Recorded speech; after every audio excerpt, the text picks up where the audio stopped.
There's key industries that depend on the ocean: transportation, tourism, energy, food, infrastructure, communications. There's so many of those industries that depend on it. What we need to do is to bring on board the private sector and make the private sector learn how much they rely on a healthy ocean. Welcome to Radio Davos, the podcast from the World Economic Forum that looks at the biggest challenges and how we might solve them. This week, the ocean.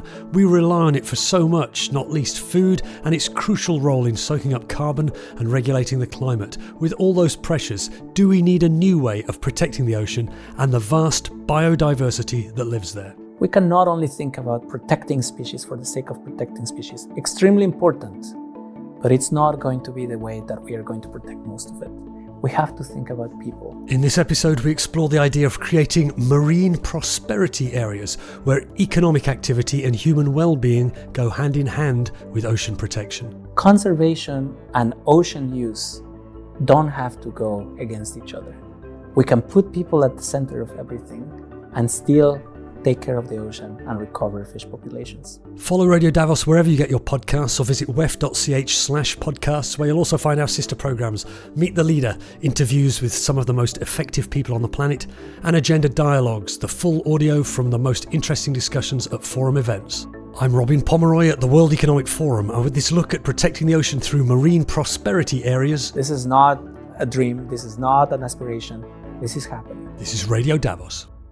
There are a couple of reasons people are giving a lot of thought to the ocean right now. Next month, world leaders will meet at a UN Ocean Conference. In addition to that, British naturalist and broadcaster David Attenborough, at the age of 99, has just released his latest film on the glories of the ocean and the threats to it posed by humans. We'll be looking at both those things in greater depth on Radio Davos in the coming weeks. In this episode, we speak to a proponent of a new way of looking at ocean conservation. Alfredo Giron is head of the World Economic Forum's Ocean Action Agenda and of Friends of Ocean Action. Earlier this year, he co-authored a report that backs the creation of marine prosperity areas, expanses of ocean where conservation measures would focus on protecting nature as a means of boosting local economies and improving people's lives. In this interview with my colleague Katarina Gordichuk, Alfredo really puts into perspective the massive importance of the ocean to all of life on Earth, and why this community-based initiative he talks about could succeed where other efforts have struggled. Here's Katarina. We're here to talk a little bit about this new research that got published a few months ago about marine prosperity areas. There's a more known marine protected areas framework. Can you explain what does this new framework bring to our understanding of the ocean and protection of the ocean? For decades, we have focused on protecting the ocean because it is important to preserve biodiversity. And we have thought that by protecting the ocean, we can make populations of fish regrow and eventually be so big that they start spilling over. Imagine you have a perimeter and they start spilling over to communities around. And the theory is that that can boost fisheries, that can create income, that can do other things. However, that doesn't work all the time. And when we try to take communities to the center of this, and we focus from the beginning on how can protection also bring prosperity, economic growth, jobs, mental health to the communities, is when we go into this concept of marine prosperity areas. It is so important that the most successful protected areas in the world are those where the communities have been involved and want to be part of this from the beginning. So the people is the key element that was missing in the previous framework. And this one is really trying to incorporate people and communities and well-being, importantly, into the conversation. I don't think it's necessarily that people were left out before. I think people were almost a side benefit of conservation. And there has been a lot of work trying to get people every time a little bit more involved. But now we are ready to say, you know what? Conservation and ocean use don't have to go against each other. We can put people at the center of everything and still take care of the ocean and recover fish populations. So what does that mean in practice? Does it mean that the communities have to be involved at the very beginning, at the early stages, consulted and sort of the co-creators of the framework in a given place? Or how can we change the previous framework to incorporate these new elements into it? Precisely. The main thing that happens with a prosperity focus is that communities have to be involved from the beginning, not only to design and decide where to protect, but also to think through, how am I going to benefit from this? How am I going to protect? How am I going to recover? But how am I going to get benefits from it? And those benefits don't have to be only monetary, right? They can be, of course, ecotourism, and they will create money from that, generate money from that.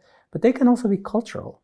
Am I going to protect the species that I care the most about, that I want my children to interact with and to learn about? Am I going to protect the place where I grew up and that I want to see healthy? Am I going to be able to show it to other people around the world? And so this is when prosperity comes to the center, and this is why it is so important. In fact, there's many examples that are very concrete. Let me talk about two of them. One of them is in Cabo Pulmo National Park, down in Baja California Sur, Mexico. Cabo Pulmo National Park started as a small village that had depleted most of its fisheries resources. And then a group of scientists came together and worked with the community very, very thoroughly to say, how can we recover the populations of fish here in a way that will allow you to have a livelihood for the future, in a way that will recover them and allow you to do diving services. And so the very big success here is that after 20 years of protection, the community took it so seriously that they chose the best sites to protect. And they also were the ones who actually made sure that no one came in and fished in there. After 20 years, everything recovered 4 times what it had been before. And this is now creating almost $8 million of revenues every year from ecotourism activities. That is what this is about. Prosperity means that you protect, but then you also benefit from it. I could give you more examples if you wanted. Please. Another example that is a little bit more nascent today is that in the Pacific island nations, we all know that they are the ones that are the most dependent on the ocean. Many of them hugely affected by sea level rise, and the majority of them actually have more ocean than land. That's the reason why we also call them sometimes large ocean states instead of small island developing states. And so these large ocean states, in the Pacific in particular, have come together at the highest level. The heads of state have come together to say, you know what, we need to care about the ocean because our economies and our societies depend so much on it that we need to develop a vision for prosperity on the Pacific. And that is how the Blue Pacific Prosperity Initiative was born. And that initiative precisely is trying to think about how are we going to protect billions of hectares. If I remember correctly, 2 billion hectares are going to be protected, but with the vision to create economic returns out of this that benefit all of the communities in the Pacific Islands. What I was thinking about when you were giving the first example in Baja is that the key part was that the community made sure that nobody came and fished there, that they actually protected the areas that they deemed to be the most important. So how hard is that to do? Like, what needs to happen? What kind of collaboration needs to happen between the community, between the local government, between making sure that the fishers don't fish where they're not supposed to actually make sure that these areas remain the way that the communities want them to be seen? You know, as a budding PhD student, I did a PhD in marine biology. And I had the luck of the world when I found a collaborator that was doing her PhD in anthropology at the same time. Because we were able to go to so many communities around the world and try to understand, are the communities actually wanting to engage in these processes? And is that driving how fish and how other species recover when you protect them? And what we found is that social cohesion and buy-in into these processes is the most significant driver of ecological restoration. Why? There's 2 main reasons. Number one is because when you involve the communities and those communities truly believe in that this can be for the common good, they help you to select the best sites because they know where fish are going to recover fast, right? That's where they fish. So the first thing is site selection. If they are involved, if they really feel like there's going to be a benefit, they will help you choose the right places. The second thing is that if they truly believe in it, they are going to want to see it through. And they want to see it through for 2 reasons. The first one is because it almost becomes a community pride thing. Like they want to show that this works and that they selected the right places and that it's going to move forward. The second thing is that it becomes a cultural value. it becomes a way to show their children how to care about things, how to be successful as a community. And eventually, there's very clear evidence that the most successful protection efforts come from communities that are on board from the beginning and that work well with the conservation outcomes. So now, what stage are we with this new framework? It's very exciting that it's now being talked about, marine prosperity areas. What needs to happen for it to become broadly accepted? And if it's accepted in some places, how can it serve as an example, just like what you've mentioned to us a couple of times, for the broader communities around the world to implement it? So, I think it's very important that we recognize where the marine prosperity areas sit under the framework of the Convention on Biological Diversity, which is the big convention, one of the big 3 Rio conventions that were on climate, on biodiversity, and on desertification. The one on biodiversity has several targets. One of the most important ones is to protect and restore 30% of land and ocean by 2030. And in order to achieve that, there's several instruments that we need to use. One of them is called Other Effective Conservation Measures. Just to give you an example of something else that sits in those categories, marine protected areas are another one of those categories. So marine prosperity areas are not here to replace marine protected areas. They serve different purposes. Marine prosperity areas are an example of other effective conservation measures. Now, how is this going to be implemented? How is this being implemented? There's several countries that are starting to look into this. We already talked a little bit about the large island states, the large ocean states in the Pacific, really thinking about this towards a 2030 vision. They want to protect 2 billion hectares and create economic returns out of this. And that is already ongoing. This is not a dream. This is not an aspiration. This is happening. The second example is that we were mentioning Cabo Pulmo before, in which there was a small community that served as an example for the whole of Mexico now. The government just announced that between 2025 and 2030, they are going to establish 10 more marine prosperity areas. And the objective is not so much on the protection itself. The objective is that this benefits 100 communities through that scheme of protection. So there's examples like that. In Eastern Africa, there's a few other examples that are testing new models to make sure that fisheries also go hand in hand with conservation, especially for some really high value species. So this is starting, this is just going to continue. And I think that the key is going to be that people benefit from it and that we can continue to show that conservation and prosperity go hand in hand. One of the fundamental things that I was pondering when you were talking, and of course it might sound strange to somebody who works with the ocean every day, is that most people who work on land feel so removed from the ocean. And what this framework really aims to do is to bridge that gap and show that without the ocean, we cannot prosper. The people who depend on the ocean have to be involved in order for us to continue living. Why is that such an important connection that needs to be made when we talk about the ocean? The way I think about the ocean and how I explain it to my family is that the ocean is so important to the way we eat. Several billions of people eat seafood as their primary source of protein. To the way we power our systems. The fastest expansion of renewable energy is offshore wind. To the way we transport and you get packages at your home, 80% of global trade is carried by shipping. The way we communicate. Most of the international communications go through underwater cables. Or the way we relax. 50% of global tourism is coastal. And so I think that most of us think about the ocean as the place where we go on vacation, and we don't realize that every time we receive a package at our door, it went through the ocean most likely, and that it is providing us with so many services that we don't see in our actual economy. Even leaving alone the services that it provides for our life support systems, right? The ocean absorbs 50% of carbon dioxide emissions. The ocean produces 50% of the global oxygen in the planet. It's not exactly 50% of what we breathe, that's important. It's 50% of what all life breathes in the planet. And it also absorbs 90% of excess heat. So it is extremely important for our life support systems, but it's also extremely important for our economies.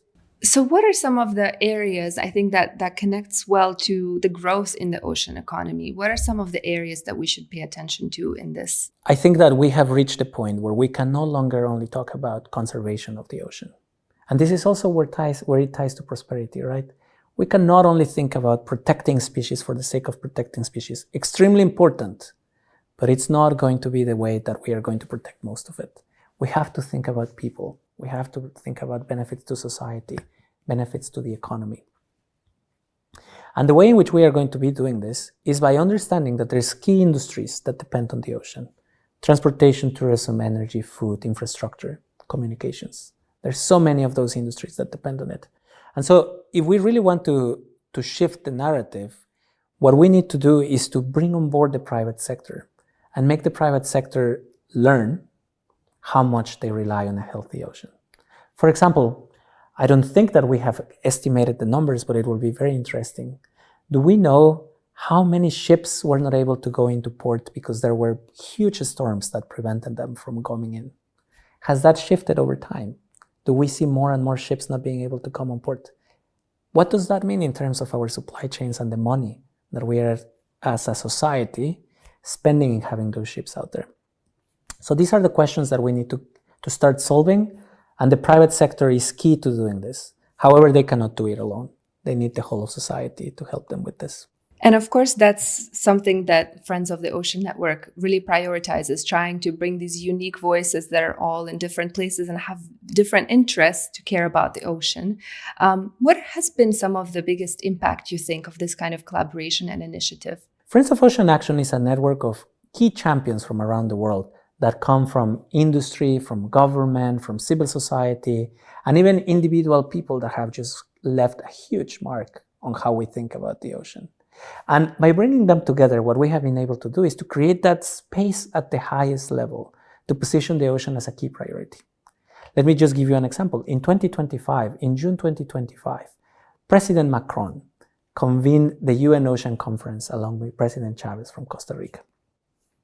This was happening in the midst of many, many things happening around the world. But the ocean was one of those lighthouses, those topics that were still inspiring, that were still a place for convening, that were still a way to demonstrate that multilateralism still works and still matters.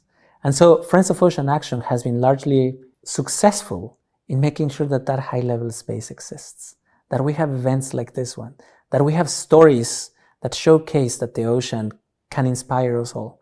And just to give you another example, I really think that one of the things that will not have happened without the Friends of Ocean Action is that many of the treaties that today are helping us to better govern the ocean were really championed by some of the key members of the Friends of Ocean Action. We are talking about treaties like ending all of the fisheries subsidies that harm fisheries and that lead them to unsustainable practices. We're talking about treaties like ending plastics pollution. We're talking about treaties like how are we going to govern those vast areas of the ocean that are not necessarily part of anyone's national waters. All of those treaties, members of the Friends of Ocean Action community have been instrumental in pushing through. And today, all of them are coming together and finally creating a cohesive governance structure for the ocean. So what do you think have been some of the biggest discoveries that are happening in the ocean space, either in the past couple of years or some that are still in the works? They haven't really reached yet the public domain. But what are the things that excite you? There's so many things still to be discovered on the ocean. I mean, at the annual meeting in 2024, we had a session called Live from the Deep Sea. And basically what we were trying to do was to showcase how much we don't know about the ocean. Every time a submarine goes below 2,000, 2,500 meters, we find new species. Every single time. Every time that we try to catalog those species, we realize that we might be even discovering something that we had never seen, a new family, a new genre, new bigger clusters of life that go beyond a species. Every time that we explore with detail the bottom of the ocean, we discover new features. We discover new ways in which Earth has been shaping itself. The tectonic plates have been moving, have been creating features that we had never expected to see before. So there's so many things to discover, and I think that the deep sea is that source of inspiration. However, I always like to think about the other things that we might not have discovered yet in terms of how we can interact with the ocean.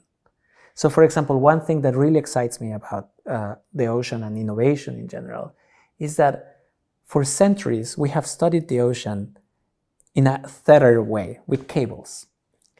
We are at the brink of being able to make telecommunications under the ocean wireless. This is one of those super exciting opportunities. Imagine how was life before we had wireless communications on land. That is how revolutionizing this can be for ocean science, for ocean exploration, for ocean industries, and just in general for the benefits that the ocean can give to the economy. I think that we are at the brink of something really exciting. One of the things that people are talking about on social media is, of course, the footage that's never been seen that's in this new documentary, Ocean. And some of it shows just the devastation to the bottom to the ocean floor that causes to different species. Can you please explain why is it so important for people to see that, and what exactly is it that we see? Bottom trawling is probably one of the most destructive practices for nature in land or the ocean. What it actually does, and I really invite everyone to watch the movie, what it actually does is that a giant net with a lot of weights goes to the bottom of the ocean, and then it gets dragged for hundreds, if not thousands of meters. Everything that is captured in that dies. And sometimes this goes not only a few centimeters, sometimes it can go a little deeper. So you can imagine that coral reefs that have been at the bottom are just taken away. You can imagine that all of those flounders, all of those fish that live at the bottom are just captured in a net. And the worst part is not that. The worst part is that for the majority of activities that require bottom trawling, the trawlers are not going to use everything that they get up. The majority of that is going to become waste and is going to be thrown back to the ocean. So bottom trawling is really that kind of practice. And unfortunately, there are maps, there's science showing that it is not an uncommon practice. A big portion of our ocean has been trawled at least once. And there are parts that are trawled consecutively and constantly. And so there's parts that have never been able to recover since they were first trawled. What are the alternatives? What are the better ways to treat the ocean if we are using that ecosystem for food? What are the sustainable practices that are used and are being used, and how can we encourage them more around the world? So the majority of the activities that do this in a destructive way happen at an industrial scale. And that is where part of the solution lies. There has been a lot of innovation and a lot of technologies in thinking about different ways in which the nets can be designed so that they can capture the target species but not damage anything else. And that has to do sometimes with how heavy the net is. That has to do sometimes with how big are the holes, the threads. That has to do with how long do you do it for, or how big is the net overall. There has been a lot of support for this. There's many organizations, civil society organizations, research institutions, even private organizations that are investing in technologies to do this in a better way. But if I had to say what is the key to this, is to do it in a very selective and less industrialized way. And if we are thinking about the arguments for food security, the reality is that the majority of the food that is consumed directly, the seafood that is consumed directly, comes from artisanal fisheries, comes from small-scale operations. The majority of industrial operations are used primarily for feeding cattle, for producing fish flour, or for other indirect uses. This is in fact why the World Trade Organization is working so hard to ratify the Fisheries Subsidies Agreement. Because the first component of that agreement is to deter illegal, unreported, and unregulated activities, which we all can agree to, and it is happening already. The ratifications are on track. However, the second part of the agreement that is still under negotiation is the one about unsustainable fisheries practices. And the majority of that will be targeting industrial operations, because those don't contribute as much to seafood security, but at the same time are the ones that have the most destructive practices. When you explained bottom trawling, a huge part of it is that all of these species that are being caught, everything that's being caught is just being thrown away. It's not being used. So is there a way to design a system better if it's indeed being used for food, to make sure that all of the catch is being used in a sustainable way, that it's being donated either to local communities or there's some sort of agreements in which it doesn't damage the ocean ecosystem so badly? And do you think this is there's examples of that being done better now? Another alternative to this will be to try to use more of what we get from the trawling. And one way to think about this is that as you have artisanal operations, you have a little bit more capacity to be more selective and to get value out of everything that you have. So we come back to artisanal fisheries actually provide most of the food for the global population, the seafood, but they also have the most capacity to be sustainable because they are artisanal. The second part of this is that larger industries are also essential for some parts of our food production systems. And we cannot completely discard that fact. So for example, at the World Economic Forum, we have been working in collaboration with the World Resources Institute to develop what we call the 100% fish utilization initiative. So this started in Namibia.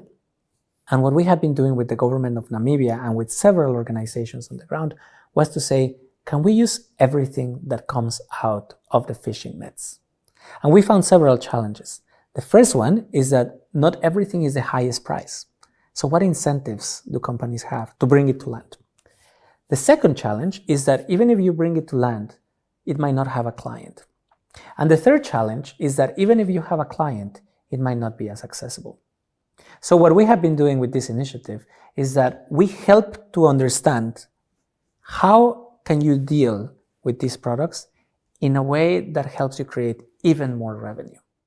So we started with solutions that go all the way from, okay, maybe you can use the guts and the viscera and the heads to produce other types of products, cosmetics, to produce, other types of dishes.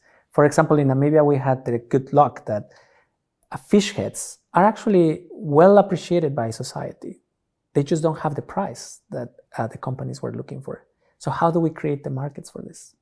In the case of the scales, we found innovators, some of our entrepreneurs, that were really interested in developing tiles so that you can use the scales, you can pile them on top of each other, and you can produce really high quality and high value tiles. So now the industry has an incentive to bring them on board. So this is what we have to do. On the one hand, we have to focus on those things that provide food security and do it in a more conscious, artisanal way that allows us to select better.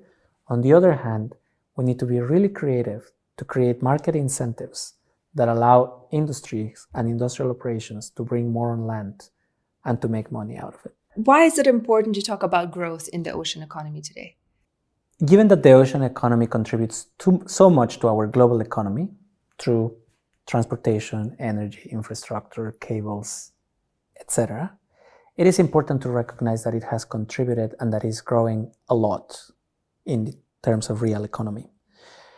For example, in the last 25 years, it has more than doubled. And the impressive part here is that it has not been happening evenly around the world. Asia Pacific has been the region where the ocean economy has been contributing the most and growing at the fastest pace. And what do I mean when I say that there's new growth opportunities? I mean that, for example, offshore wind is the fastest expanding renewable energy source. I mean, for example, that entrepreneurship has attracted several billions of dollars just for the ocean economy. In fact, at the World Economic Forum, we have an initiative called the 1,000 Ocean Startups, which combines most of the investors in early stage innovation for the ocean, and that together have supported close to 500 startups in the last 3 years. Imagine where are we going to be by 2030? Hopefully, at least 1,000, as the name of the initiative says. When we look at the hard numbers, the ocean economy has grown at a higher rate than the rest of the economy. This comes from the OECD, the Organization for Economic Cooperation and Development, who just published a report on the growth of the blue economy and really showcased that this is no longer about conservation and restoration only. This is about fueling our economy and using the ocean as an engine for economic growth while caring and regenerating it. Alfredo Giron, head of the World Economic Forum's Ocean Action Agenda and Friends of Ocean Action. Find out more about them on our website, links in the show notes. Look out for more on the ocean, on the UN Ocean Conference, and on the David Attenborough film Ocean in forthcoming episodes of Radio Davos. Follow us wherever you get your podcasts so you don't miss that, or visit wef.ch/podcasts. This episode of Radio Davos was presented by me, Robin Pomeroy, with reporting by Katerina Gordichuk. Studio production was by Taz Kelleher. Radio Davos will be back next week. Please join us then. But for now, thanks to you for listening, and goodbye.